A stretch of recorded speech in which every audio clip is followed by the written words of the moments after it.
ఖమ్మం వెళ్దాం. పాలేరుకు సంబంధించినటువంటి రసవత్తరంగా పాలేరు నియోజకవర్గం పోరు ఉన్నటువంటి పరిస్థితి కనిపిస్తుంది. పాలేరులో పొంగులేటి వర్సెస్ కందాల ఉపేందర్ రెడ్డి అన్న రీతిలో అక్కడ ఉన్నటువంటి పోటీ ప్రచారాలు కూడా జరుగుతున్నటువంటి పరిస్థితి కనిపిస్తూ ఉంది. ఇక సంక్షేమమే నన్ను గెలిపిస్తుందని కందాల ఉపేందర్ రెడ్డి చెప్తున్నటువంటి పరిస్థితి. గత ఎన్నికల కంటే అత్యధిక మెజార్టీతో ఈసారి ప్రజలు గెలుస్తారన్నటువంటి ధీమా వ్యక్తం చేస్తున్నారు. దీనిపై పూర్తి అప్డేట్స్ అందిస్తారు మా ప్రతినిధి ఉపేంద్ర. ఉపేంద్ర చెప్పండి.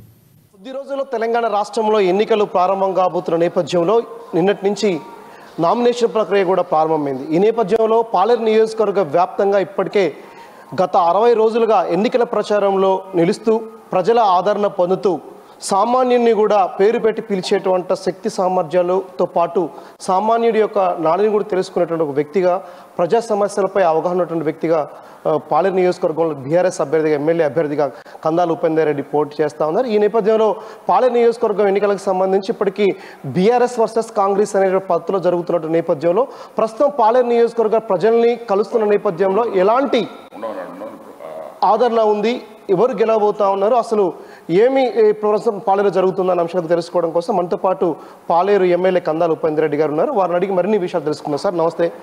సార్ ఎలా ఉంది సార్? పాలేరుకి సంబంధించి ఎలక్షన్స్ కొద్ది రోజులు ప్రారంభం కాబోతున్నాయి. ఇప్పటివరకు 60 రోజుల క్యాంపెయిన్ ఎలా ఉంది? ప్రజల స్పందన ఏంటి? అమ్మా న్యూస్ వీక్షకులందరికీ నమస్కారం. మేము ఈరోజు కొత్తగా ఎలక్షన్ కోసం ప్రచారం చేసేది ఏం లేదు. ఎందుకంటే నేను గత 5 ఏళ్ల నుంచి కూడా అనునిత్యం ప్రజల కోసం ప్రజలతోనే ఉంటాం. ప్రజల సమస్యలను ఎప్పుడూ 24 గంటలు చూస్తూనే ఉంటాం, వాటికి పరిష్కారం చూస్తూనే ఉంటాం. ఇప్పుడు ఎలక్షన్ వచ్చింది కాబట్టి సరే ఎలక్షన్లో భాగంగా తిరుగుతున్నాం. ప్రజల నుంచి చిన్న బ్రహ్మాండమైన రెస్పాన్స్ ఉంది. మాకు ఎలక్షన్కి అసలు ఇబ్బంది ఏం లేదు. ఖచ్చితంగా వారు వన్ సైడే గెలుస్తాం.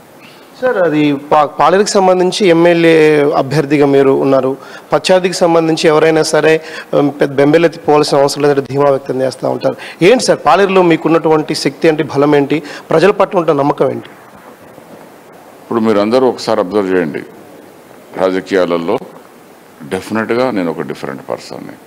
మీరు అందరూ చూస్తున్నారు. నేను నియోజకవర్గంలో ఉన్నన్ని రోజులు కానీ, లేకుంటే ప్రజలను కలిసేటట్టు కానీ, లేకుంటే నేను నియోజకవర్గంలో తిరిగేటట్టు కానీ మీరు ఇంతకుముందు ఎవరైనా తిరిగంగా చూసినరా? ఒకసారి ఆలోచించండి. ఖచ్చితంగా మనం 24 గంటలు ప్రజలు ఉండడం చెప్పి ప్రజలు ఆటోమేటిక్గా వాళ్ళ కోసం ఎవరైతే పనిచేస్తారో, వాళ్ళ గురించి ఎవరైతే ఆలోచిస్తారో వాళ్ళకి మద్దతు ఇస్తారు. ప్రత్యర్థులకు సంబంధించి ఎవరిని కూడా అంటే దాదాపు గతంలో మీరు కాంగ్రెస్లో ఉన్నప్పుడు కావచ్చు, ప్రస్తుతం బీఆర్ఎస్కి వచ్చిన తర్వాత కావచ్చు, ఇటు కాంగ్రెస్ బీఆర్ఎస్ శ్రేణులను విమర్శించలేదు, ప్రస్తుతం బీఆర్ఎస్లో కాంగ్రెస్ శ్రేణులను కూడా విమర్శ చేయడం లేదు.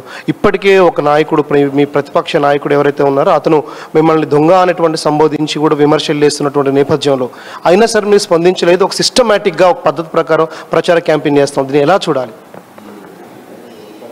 నేను రాజకీయాలలో ఖచ్చితంగా జనానికి ఒక ఆదర్శంగా ఉండాలి, రోల్ మోడల్గా ఉండాలనుకుంటాను.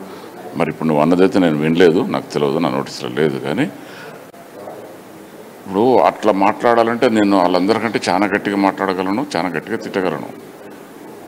ఎవరు దొంగలో ఎవరు ఇదో జనానికి తెలుసు. ఒకసారి మీరు జనాన్ని అడగండి, చెప్తారు ఎవరేంటో. కానీ నేనేమంటా అంటే రాజకీయాలలో ఖచ్చితంగా మనం 10 మందికి రోల్ మోడల్గా ఉండాలి. కాబట్టి నేను ఎప్పుడు మనం ఏం చేస్తాం, మనకేం కావాలి, మన ప్రజలకు ఏం చేస్తాం అంతవరకే చెప్పాలి. మిగతా అన్నీ ప్రజలు నిర్ణయిస్తారు, ఎవరు మంచోళ్ళు ఎవరు చెడ్డోళ్ళు అనేది. నిజంగా ఎవరు మంచోళ్ళు వాళ్ళని ఆటోమేటిక్గా వాళ్ళు ఆశీర్వదిస్తారు. అంతేగాని ఇవన్నీ అనవసరమైన ఇప్పుడు వాళ్ళు ఒక్క మాట్లాడే నేను 100 మాటలు అనగలను. రమ్మను, ఎక్కడైనా డిస్కషన్కి రమ్మని మాట్లాడదాం, ఎవరేందో తేలుద్దాం, దానికి ఏమి ఇబ్బంది లేదు. కానీ నేను జనరల్గా ఏమనుకుంటా అంటే రాజకీయాలు కొంచెం మన రోల్ మోడల్గా ఉండాలి. ప్రజలు ఏం చూసుకుంటారు, మనల్ని చూస్తారు, మనం ఏం చేస్తున్నాం అనేది చూస్తారు. దాన్ని బట్టి వాళ్ళు కూడా కొంచెం ఒక ఐడియా వస్తుంటుంది, అంటే ఏం చేయొచ్చునో ఏం చేయకూడదు అనేది. మనం ఏమి చేయొచ్చునో చెప్పాలి, ఏం చేయకూడదో చూపించాలి. పాలేరు కాన్స్టిట్యున్సీ సంబంధించి 2.5 లక్షల మంది పైగా ఓటర్లు ఉన్నారు. దాదాపు ప్రజలతో పోల్చుకుంటే 3 నుంచి 4 లక్షల మంది పబ్లిక్ ఉంటారు. వీళ్ళందరి దగ్గర కందాల ఉపేందర్ రెడ్డి గారి ఫోన్ నెంబర్ ఉంది. అంటే సామాన్యుడు కూడా ఫోన్ చేసినా లిఫ్ట్ చేస్తారన్నటువంటి భరోసా, మీ దగ్గర అన్ని పరిష్కారం, అన్ని రకాల ఆదుకునేటువంటి సేవా దృక్పథం ఉంటుందని ప్రజలు భావిస్తూ ఉన్నారు. సహజంగా అందరూ ఒక్కసారి ఫోన్ చేస్తేనే, రెండోసారి ఫోన్ చేస్తేనే ఇబ్బంది పడుతున్నటువంటి నేపథ్యంలో మీరు ఇంతమంది ఫోన్ కూడా ఈజీగా లిఫ్ట్ చేసి వాళ్ళకి సేవ చేయాలని ఎందుకు అనిపించింది అసలు? నేను మొదటి నుంచి చిన్నప్పటి నుంచి కూడా I enjoy by doing service to the poor people who are in need. అవసరం ఉన్న వాళ్ళకు మనం సహాయం చేస్తే నేను సంతోషపడతా. అదే కాన్సెప్ట్ ఇప్పుడు ఎప్పుడు ఇక ముందు అట్లనే ఉంటుంది. నాకు చిన్నప్పటి నుంచి అట్లనే ఉండే, ఇప్పుడు కూడా అంతే ఉంటుంది. అంటే ప్రత్యర్థులు రెచ్చగొట్టే ఉపన్యాసం చేసేటువంటి నేతల్ని చూసినాం. అసలు పాలేరు నియోజకవర్గంలో కందాల ఉపేందర్ రెడ్డి గారు ఇప్పటి వరకు దాదాపు గత 5 ఏళ్ల క్రితం చూసినాం, ఇప్పుడు చూస్తున్నాం, ఏ రోజు కూడా ప్రత్యర్థులను చిన్న విమర్శ చేయలేదు. కేవలం నా పని విధానం చూసి నన్ను ఓట్లు వేయండి అని కామన్ మ్యాన్ థింక్గా మీరు అడిగే ప్రశ్నల ద్వారా ప్రజలు అంటే ఓటు అభ్యర్థన ద్వారా ప్రజలు ఏమైనా స్పందిస్తున్నారా, ఎట్లా రెస్పాండ్ అవుతున్నారు? ఇప్పుడు ప్రజలు ఏ విధంగా స్పందిస్తారో లాస్ట్ టైం ఎలక్షన్లో చూశారు కదా. ఏమైనా తేడా ఉందా? ఏం తేడా లేదు. ఇప్పుడు కూడా అట్లనే ఉంటుంది. ఖచ్చితంగా ప్రజలందరూ వన్ సైడ్గా ఉపేందర్ రెడ్డి గారికి ఓట్లు ఇస్తారు. ఇది ఓవరాల్గా సంబంధించి పాలేరు నియోజకవర్గంలోకి సంబంధించి అటు కాంగ్రెస్ వర్సెస్ బీఆర్ఎస్ మధ్య ప్రధానమైన పోటీ ఉన్నటువంటి నేపథ్యంలో గత సిట్టింగ్ ఎమ్మెల్యే ఉన్నటువంటి కందాల ఉపేందర్ రెడ్డి ప్రధానమైనటువంటి ప్రజా సంక్షేమం కోసం నిరంతరం పరితపిస్తూ పోతారు ఉన్నటువంటి గుర్తింపు ఇప్పటికే ఉన్నటువంటి నేపథ్యంలో ఈ ఎన్నికల్లో కూడా దాదాపు 20 నుంచి 25 వేల ఓట్ల మెజార్టీతోటి కందాల ఉపేందర్ రెడ్డి గెలవబోతా ఉన్నారు. సామాన్యుడి యొక్క కష్టాలు తీర్చగలిగే శక్తి కందాల ఉపేందర్ రెడ్డికి ఉంది. ఆ రకమైనటువంటి సేవా దృక్పథంతో చిన్ననాటం చేస్తాను, భవిష్యత్తులో కూడా కొనసాగిస్తానని చెప్తున్నటువంటి నేపథ్యం కనబడతా ఉంది.